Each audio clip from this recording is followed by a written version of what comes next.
I hope that coffee's sunk in. You're going to need a lot of that coffee as we go through. Okay, so I'm here for talking about core management, which is a bit different for all the other science talks that you've heard about. And I'm looking through the audience. I kind of look into the left, and I do see some core managers, but quite a lot of researchers as well. When I look to the right, I can see not so many researchers. So it's kind of already a divide in the lab, in the space itself. So let me introduce my facility at York to start with. So the University of York, the Department of Biology, is a multidiscipline department. So it has a whole range of different applications. We have the biochemists, the biophysics, we have the molecular, the stem cell researchers, we have the users that really bug us, you know, the bacteriologists. We've got the infectious ones, the immunologists that we have coming through. We've got the plant biologists, they kind of grow on you. Think about this. And we have the ecologists and evolutionists. Well, they don't use us much. Okay, so we don't care too much for a facility about them. But it's a multidiscipline department, which is important because as a core facility, we're not just serving one user. We're serving a breadth of users. So when we're choosing instruments, we have to choose something that is going to be fit for purpose across the broad range of applications and not too specialist in just one application. Now, it's not just the department that we serve. We also serve the Department of Electronics, Physics, Bioarchaeology, all the chemistry, so lots of other departments as well. And it's not just that. We have external academics come and use us. And we have commercial companies come and use us. We've got lots of different entities that come and interact with us. So again, the broad applicability is really important to us. Now, actually, this slide was made by my previous director of the technology facility, because imaging and cytometry is just one component amongst many in the bioscience technology facility. We have imaging and cytometry, metabolomics, proteomics, genomics, protein production, bioinformatics, molecular interactions. Biocomputing isn't there, but it should be. Okay, so we have a whole range of different technologies, but you'll notice the boss put imaging and cytometry at the top. I didn't make this slide. Now, there is good reason, I realise, for this. Because firstly, we have genomics. I don't know who does, I'm sure some of the researchers this side must do genomics at some point. You do your PCRs, I don't know, so forth. And what, 14, 15, maybe 16 years ago, we cracked the human genome. So we can now see what you might have, or might get one day. It doesn't tell you to actually have it. We can look at our RNA, so we can look at what genes are being upregulated and downregulated, but fundamentally, it doesn't tell us that the protein of interest is actually being transcribed. So although it tells us something might be happening, it might not be happening. So I'd argue genomics is useless. That'd be a good term for it.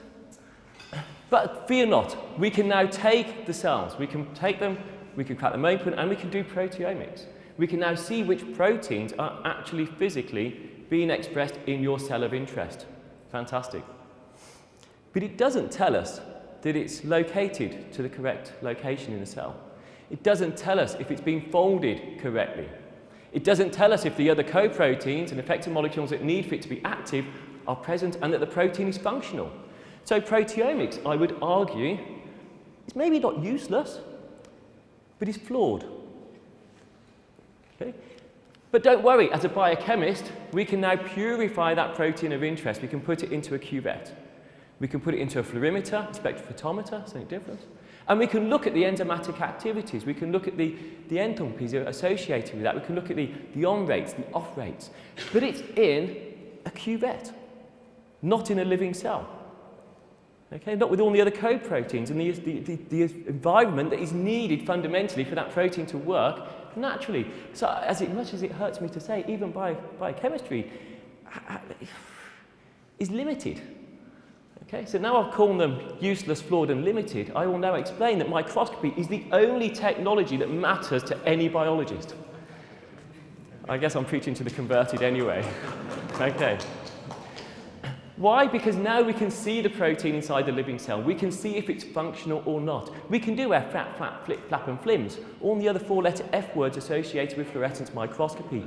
If you can think of another four-letter F word, not now. Okay? But we can look at those dynamics, protein interactions, exchange rates.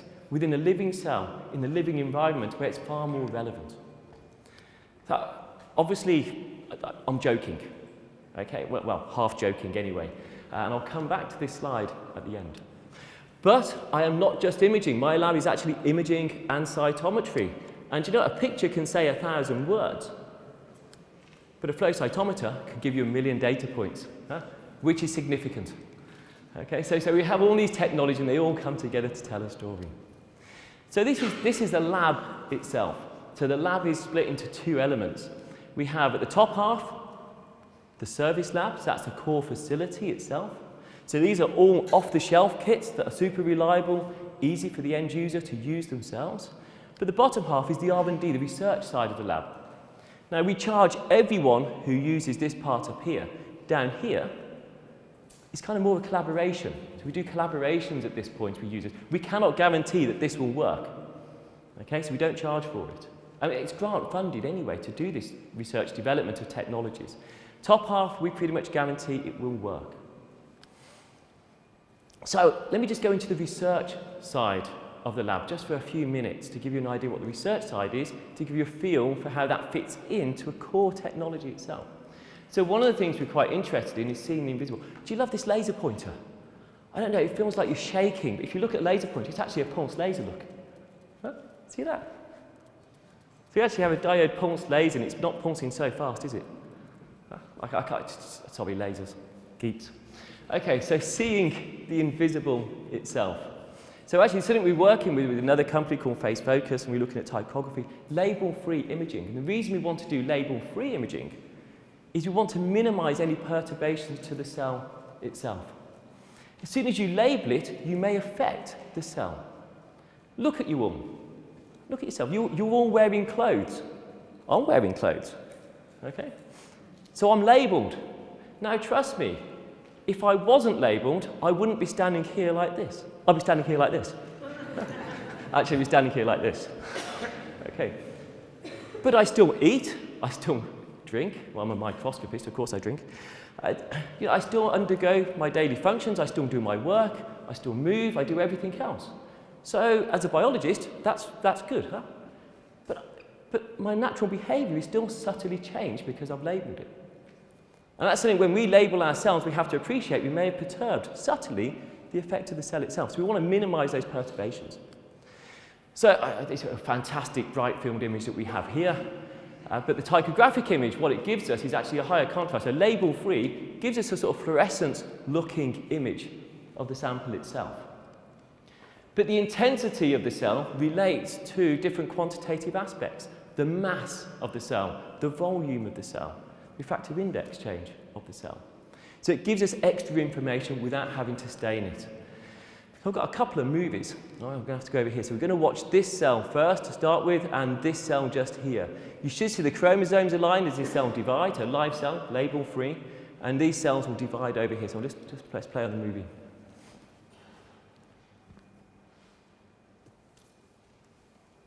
So this cell divides. These cells split up though, so you've got two daughter cells over here, and this sister starts to miss its sister, starts chasing after its sister. Do you see that? Come back! I'm missing you. Okay. And this is where we notice cells behave differently. They all have different characteristics, different behaviours themselves. And yeah, it's quantitative, so we can do cell cycle analysis by looking at the mass and changing it over time, but let's not dwell on this side of it. What I really want to think about, and this I'll come to the end again as a take-home message, is looking at the individual versus the population. Most studies in a microscope, we look at individuals. And yet actually when we go through, we actually process it as a population and as an average of looking at many individuals. And what I think we should be embracing is the individuals themselves. So we had this movie I'm going to show now, which I don't think auto plays. I'd like you to watch a cell just over here. I'll highlight it in a moment. So press play.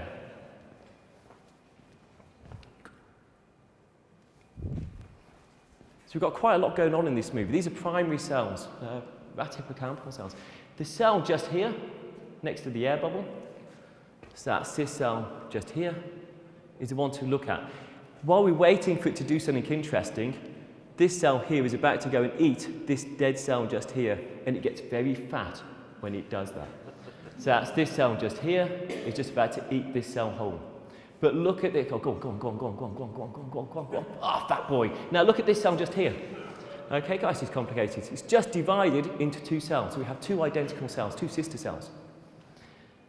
The cell on the left suddenly starts to eat everything in sight. That's the hungry sister. Huh? There's always one slim sister, one fat sister, no? Okay. This sister on the right still does nothing. It just sits there doing very little. The other sister is eating and eating and eating. This one does nothing. But look at the sister that does nothing. Okay? It's getting bigger and bigger and bigger. Up until the point it divides as well. So very two different characteristics. I love this bit because actually the one sister then jumps out the focal plane and eats the air bubble. Watch the indigestion. Huh? If I let the movie carry on, you'd have also seen it also ate its sister. Huh? That was the end of that lineage. Okay? So this was interesting because we have one cell. It divided into two identical cells. So genetically they are very similar, but they behave very differently. And that's the individual versus the population. Now that cell we call Dyson. Now I went to America and I thought I ought to explain to the Americans that Dyson is an example of British engineering. Huh? I know that the Americans laughed. They thought, "Hey, go Brits!" Huh? I said this in German. There was quite a lot of Germans in here. They go, "Yeah, whatever." Okay, it's elegant and yet simple. Yeah, come on, we don't overcomplicate things. It's efficient and quiet. Yeah. And it's a world leader. Yeah, go UK. Come on, I have to champion it now, don't I? Okay. But it is still just a vacuum cleaner. That's our contribution to the world. Okay. So, Dyson, the cell. That was the cell that the two sisters and then went off cleaning up everything. We've now zoomed in on that same movie set.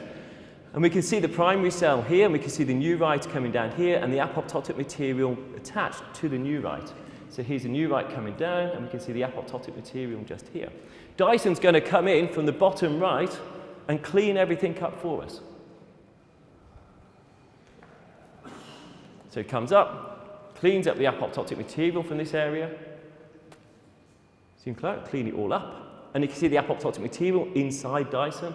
You can see how long it takes him to kind of break it down and dissolve it.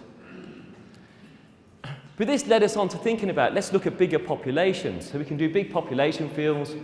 We can track the individual cells to give us an idea of more phenotypic behaviors of the cell.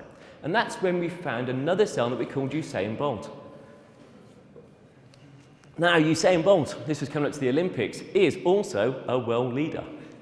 Okay, but we're cunning. So I thought, I know, let's drug him. Okay, let's dope Usain Bolt. But not to speed him up, but to slow him down. So now he's slower. And then we put him in a field, the control sample, okay, where they had no drugs. So they should be faster than Usain Bolt. But, yeah, Usain was still the fastest cell there. But not to worry, he got expelled from the race because he was on drugs. We couldn't lose. That was a cunning plan. Okay. So we tracked lots of cells and we dope control them, and this is kind of the classic data you'll see. You will see the controls in grey that we have, and in magenta we have the drugged cells, and you can see on average they are slower. Okay, so the drug samples are slower. That's good, that's what we expected. But the fastest cell over the time course was a drug control cell. So we have an outlier that is actually resisting the drug itself. Now, if this was a cancer cell, and we look at the chemotherapies, and you've got your drug cell, actually, this is the one that's going to kill you. So that outlier that we ignore is actually probably the most important cell that we have.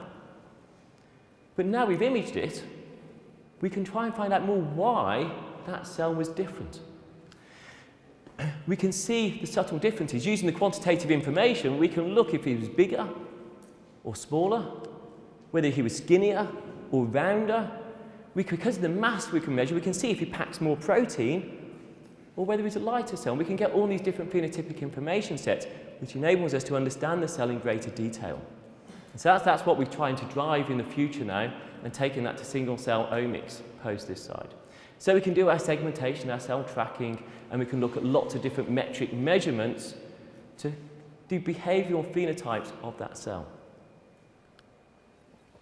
But ultimately, it's label-free, I have no idea if the protein is present in that cell, where the protein is, where it's localized to. So we still need fluorescence microscopy, thank goodness, because that's most of my core lab. Okay, so they still need to do fluorescence microscopy. So obviously you can do your tychographic image and then you can see the cells where your fluorescence, your protein is being expressed in and so forth. But sometimes we still need to see more. And you've had some great talks this week about different super resolution microscopy techniques so we can pin down that localization. The last talk, brilliant, to actually see, and using the FCS, using instead of looking at those small changes, those subtle changes in microenvironments that are really important because they're what's actually signaling across your membranes and what's causing the functionality of your cell. But at York, actually, we have a different collaboration, okay, which is actually with Lucy Collinson, Francis Crick building, and we're using electron microscopy and light microscopy and trying to bring these different technologies together, so correlating different technologies. And these are the type of images we're getting at York. So we have a fluorescent image just here, and then we can use the electron microscope to excite the same fluorescent probes, and we can get a really high resolution electron microscope image. Impressive, huh? Or not, as the case may be. But if you zoom in on that same bit, you can then see the scale bars around 500 nanometers, so the scale bar 500 nanometers. You can now start to see all the individual labeled, in this case, antibodies that are in the sample, giving us that better resolution itself. And we're doing this outside the electron microscope. This is actually in the wet, just in a petri dish, just as a normal light microscopy sample would be. So that's the other bit of research we're doing. But that's the research side. Most of my job is actually a core facility manager. Okay? This is all good and well, but research doesn't mix, my own research doesn't mix too well with a core lab because there's conflicts of interest, as we'll see as we go through. So what actually makes a good core facility? Well, arguably, the instruments. You need excellent, reliable, user-friendly instruments for a core facility because that's what the users need. Not what I want, okay, but what the users need to be successful with their science. The other most important aspect is the staff. They need to be dedicated, interested, and excellent in what they serve and what their service and how they work with the end user. So there are two bits. So this is the lab back in 2002. This is when I started at York. I had a small startup fund. We had a few confocal microscopes, a couple of flow cytometers, a couple of electron microscopes, and some software to analyze that data. Today, we are now a lot larger. And you can see, if we prioritize the instrumentation, we have the excellent, reliable, super friendly Zeiss equipment. Sorry, Olympus. Okay? Actually, you'll see no Olympus on there, but actually Olympus is there. Okay? We actually have many different Olympus stands, mostly on our R&D stuff, where it doesn't have to be so super reliable. Sorry. Okay. But I'm joking. So it just depends on where you are. So actually, we do love our Olympus microscopes for a lot of the R&D because it's super flexible, super easy to use. So don't pay. And so you can see the lab has grown and grown and grown. But it's also grown in staff. So these are the guys who stuck with us, and these are the guys that have come in and sort of notable ones that have gone on to do good things afterwards. So these are maternity cover staff, these are master students, PhD students, and so forth. And they've all gone on, so these are now product managers, these are running a core facility, just going over to Miami to run a core facility, just got his first science paper. Okay, Karolinska running a core facility. So really these are going on to nice things post, working in a core lab. Some are research, some are core management, some are into commercial areas. So actually a core facility is a great stepping stone in some cases to other career steps. It's quite nice. But these guys are stuck with us. And this is important because actually as you build up the team, so this is a picture of the team itself, you can see they're all different. Okay, trust me, no two are identical. Which means that they have different specialisms and they can cross-train each other, which is a fantastic aspect of being able to grow the lab to a critical mass, that when you get there, you kind of make it a much more reliable and much more efficient core lab to work in. So I keep the facility on one side and the research team on the other because as a core lab, you don't use these people. They're postdocs and PhDs. They're selfish. They're only interested in their own research, and that's how they should be. The people on the facility in green, actually, their interest is your interest, the user's interest itself.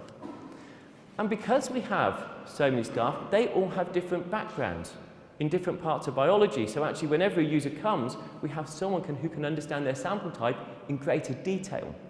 And that's very useful. When a user comes to us and starts to talk about all their IL and their CD markers, we can pass them on to Karen. All I want to know is what fluorochrome they've got. Ultimately, that's all I need to know, is what fluorochrome and what they want to see out of it. But they will talk about their CDs and their ILs and their MHCs and so forth. So the roles, I thought for the core managers, this is quite a nice slide to see. And this is where it pitches on, and this is something we sell quite strongly to our user base, so they can understand what type of person they're interacting with. So we have the research technicians who are equivalent to research technicians in other labs, and actually a couple of our research technicians also have PhDs, so they are doctoral level. We then have the experimental officers who are working at postdoctoral level, so they're giving conceptual inputs to the user's work as well. You then have lab managers, which a lab manager, in my opinion, doesn't give direction to a lab. That's what a lab head or lab director does. That gives direction to the lab. So slight differences in terminology can make a big difference to the job description. And then obviously you've got bigger roles beyond that as well. So that's who we are and what we have, but how do we actually interface with the users? Okay, I see this broken down into 4 components. I see it, that we have instrument access, so people just come just to use the instrument itself. That's all. It's simple. Okay, there's a lot of people doing that. But then there's others who we can do routine service for, like cell sorting. Okay, so we will do it for them, but it's kind of a routine service, or we'll train the users to do more advanced applications, such as your fraps and your frets, and we'll help work with them at that point. But then there's contract research, a very external-facing term, but that's when we do the work for them. But now they're using our expertise, not just our routine stuff, but using our expertise to help them with their science. And finally, our research partners. That's when we are built in to their program of research, and we start directing and driving those projects forward, and we are collaborators, co-Is, co-investigators with the academics at that point. But we have to get this money, we have to recover the costs. So how do we charge users? Oh, sorry, one other thing. We also have external users who we host. So you saw we had external users. Actually, in our lab, we have scientists that are embedded within it. So they come in and they work in our lab. They are postdocs in our lab, but paid commercially. Because we have a multidisciplinary department. Now, if you're developing a technology, you need to get access to as many sample types to prove that technology is possible. And so they come in because they have access to all of that, and also the biofacility surrounding it to prep their samples up. So phase focus, you saw the tychographic images. That's what they've done with ourselves, and they've developed their beta test products into a commercial product now. But importantly, it engaged lots of students to actually help push that forward. So it actually developed the students at the department. So it's actually a department benefit. So the university's benefiting from this collaboration. Also, the groups, there's lots of internal users who have used it, who have then gone on to publish papers around this. Okay, so it's given them first access to it and developing their applications in a novel way. So it has many benefits of doing that. And actually another aspect, using a microscope is one thing. We had a nice project with AstraZeneca, which actually they wanted to use not just one technology, but to support it, to correlate it to other technologies. So we used proteomics, protein production, bioinformatics, and the imaging and cytometry lab to do a lot of work around an assay, developing an assay for AstraZeneca, which eventually we also published with them as co-authors. So it was interesting, as a core lab, we have that ability to do that. If it's an individual lab, it's not as flexible, whereas it gives us that greater flexibility by building technologies together. So what types of users do we have? Yeah, I better be careful what I call our users here. Okay, so ultimately we have the occasional users. So these are people who just want to get an image for a publication. They come in, they use it, they go away, we don't see them for a couple of months maybe. Or maybe they drop in every 2 weeks. But they're minimal users, they just need it as part of their long-term project. So So these are occasional users, and we get a lot of those. Just dropping in, using it, it may be just 2 or 3 a week. Doesn't sound a lot, but when it's 2 or 3 one week and a different 2 or 3 the next week, and a different 2 or 3 the next week, actually has quite a lot of users in 1 year. We have the moderate users who are using it once a week, once every other week, and using it regularly, and it becomes a key part of their research. So they're what I class as moderate users. Then you have the large users. I'm not talking about large users, I'm talking about users who use it frequently. And this is, microscopy is their #1 tool, because they understand that genomics is useless, proteomics is flawed, and biochemistry is limited. Okay?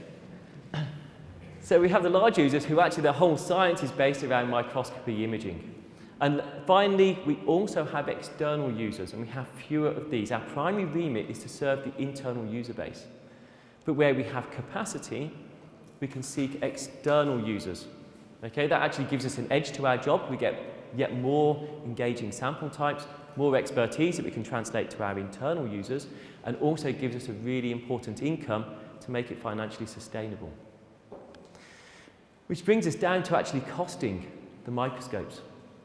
And how do we actually charge the user? So actually, as the core managers, mostly on this side, I think you all know most of this. For the researchers on this side, I'll now explain why it costs so much to come and use our microscopes. Okay.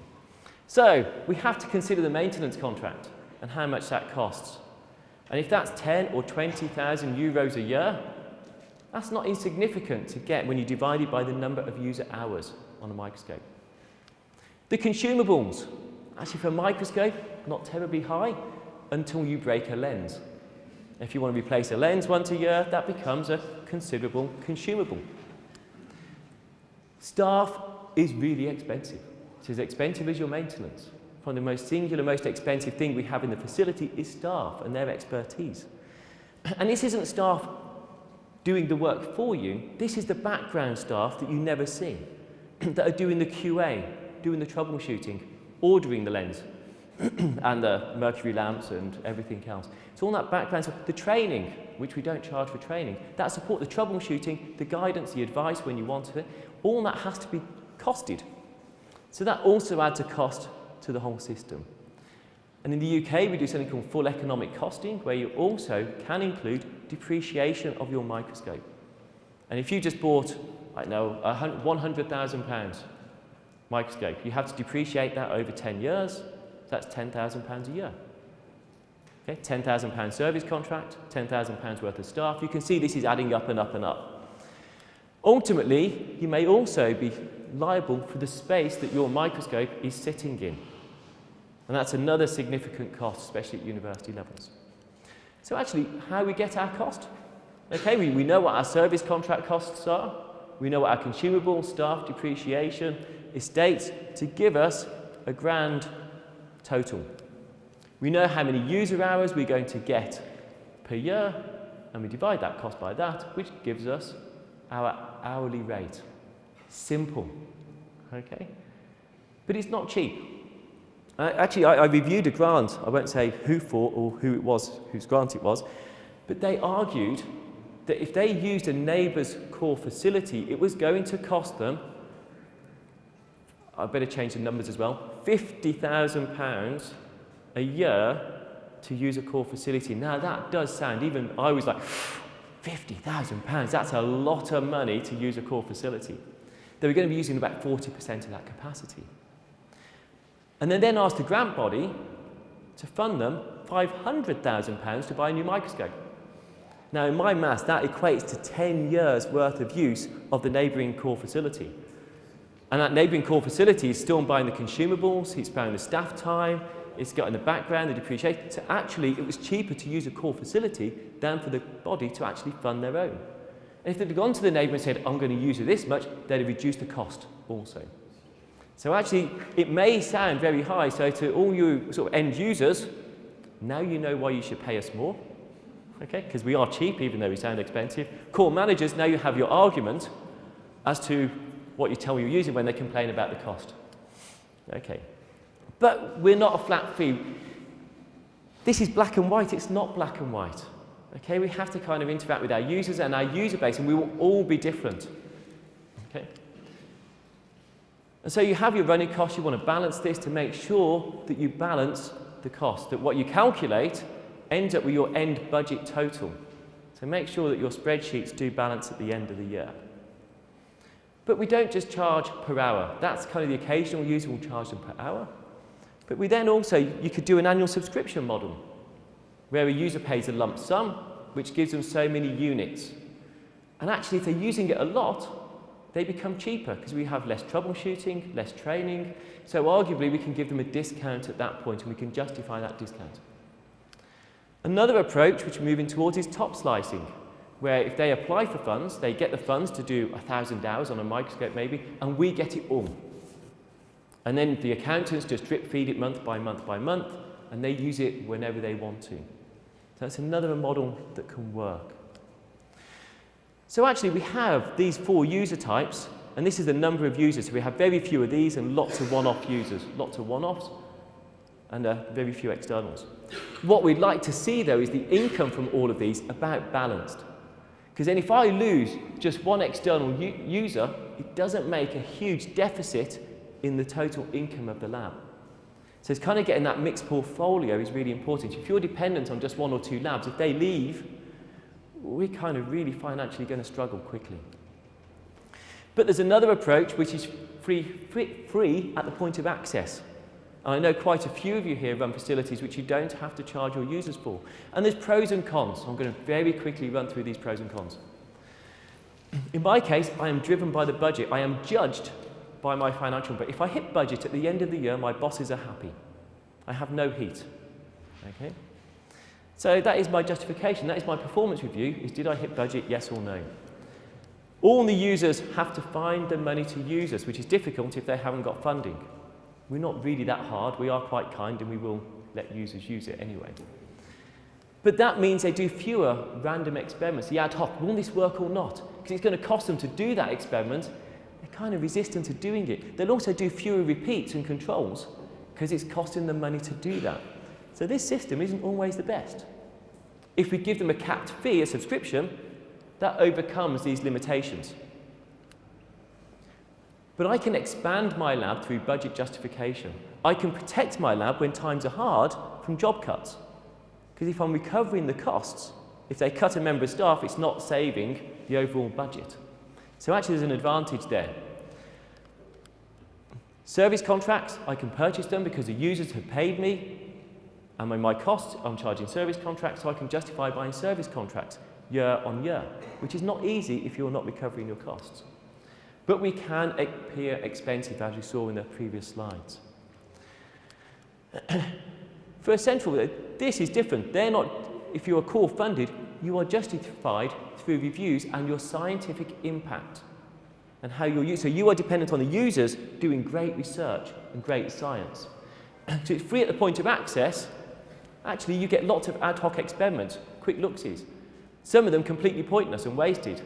And they'll do even more repeats and repeats and repeats and tie up your instrument hours, maybe unnecessarily. So you can see there's 2 sides, quite literally 2 sides, to this story. Okay, pros and cons to both approaches. You expand through user demand, and that's the important bit. You have to get the users to say you need new microscopes. Well, you do have to that even for on the other side as well. But when the budgets get tough, core facilities are one of the first places that lose staff. I think some of you know that quite painfully in recent years.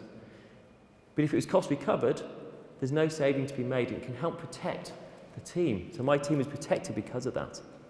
And service contracts are also quite often cut, as I've heard many talking about this week. And again, it's not easy. There's pros and cons to all of these things. But in a core lab, which is core funded, you can actually go and buy a bit of niche technology that may only be used by 1 or 2 users.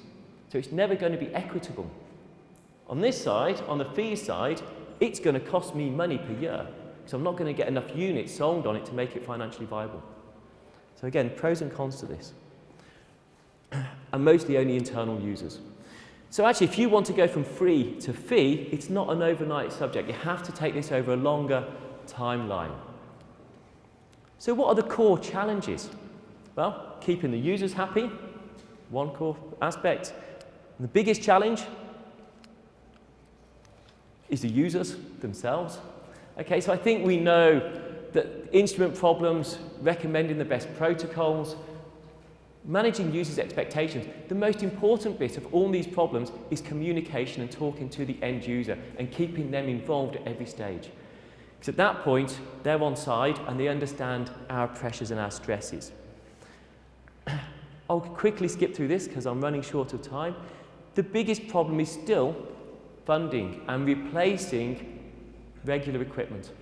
I think that's a challenge that we all face, and we need to pressure governments and funding councils and charities to appreciate we need to sometimes just replace kit, not get the very latest technology, but replace fundamental workhorses, which are still really high-end experiments, because that's what most of the papers, publications from our user base are using.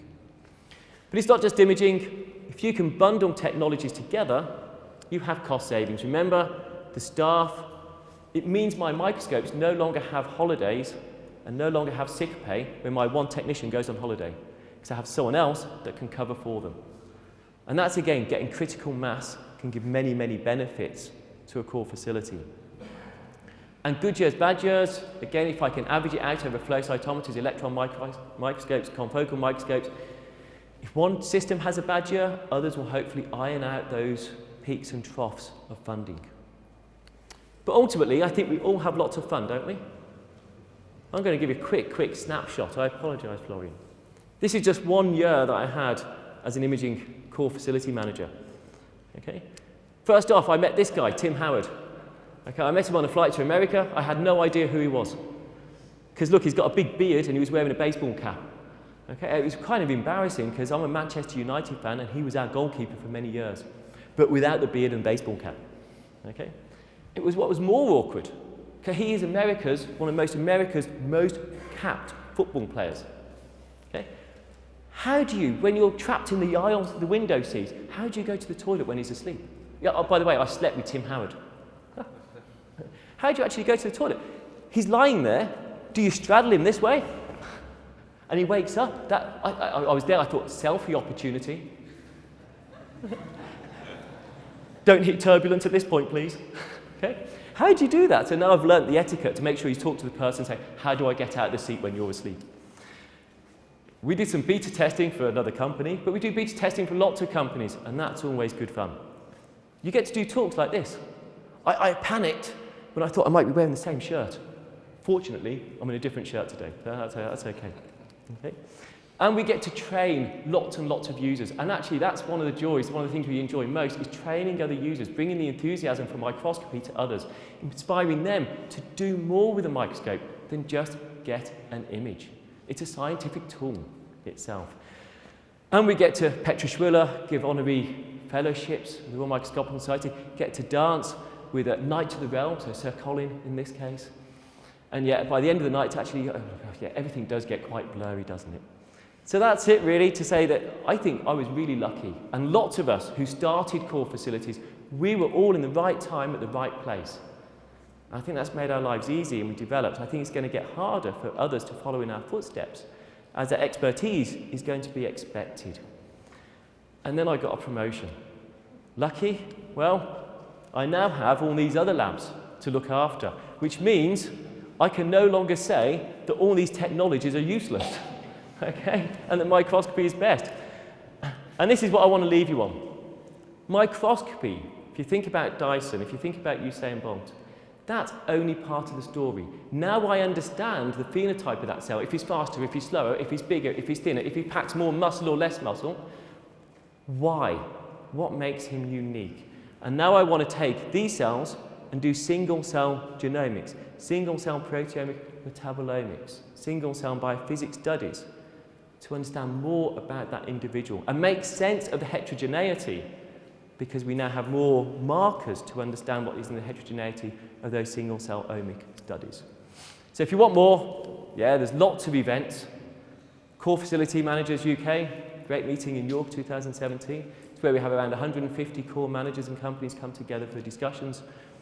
ELMI, most of you know about already, and CTLS another side. So I quite like this. Yeah. Where's the fun gone of our day job when all we think about are budgets? Okay, it's not. We still have fun. and we should keep that focus and making sure we maximise our impact to the end user. Thank you.